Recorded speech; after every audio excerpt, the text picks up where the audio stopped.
Pendant le confinement, je suis tombé sur un article de Tim Urban qui s'appelle Votre vie en semaine.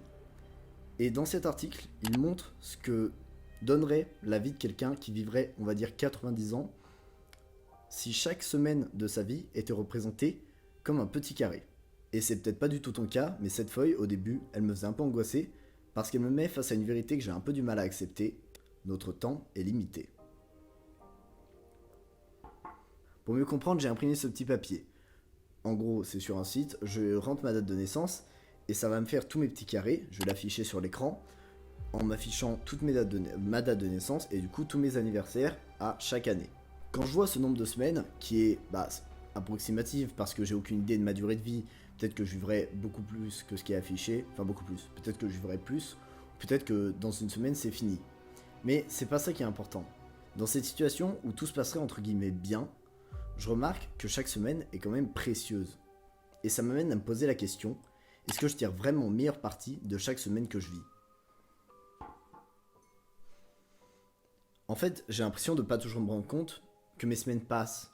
Ça m'arrive souvent de finir ma semaine comme si j'avais fini celle d'avant. Et au fond, je sais d'où ça vient. Le problème pour moi, c'est tout le temps que je perds. C'est le moment où je veux juste chercher une info sur Insta ou sur YouTube et où j'y suis encore 2 heures après. Je dis pas du tout que ça me saoule de me divertir et que je veux jamais passer 2 heures sur YouTube. Le problème, c'est plus que je fais ça sans en avoir vraiment conscience.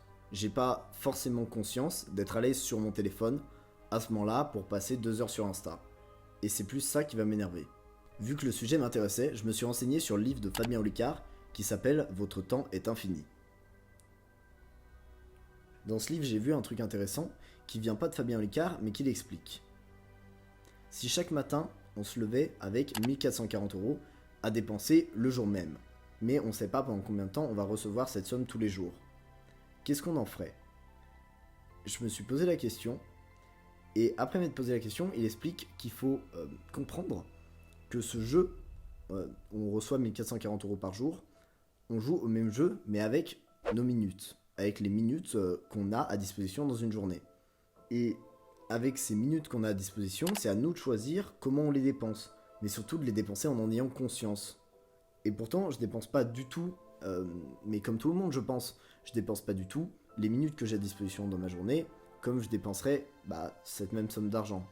Et pour ça, il explique que notre temps serait réparti en 5 différents temps, du coup.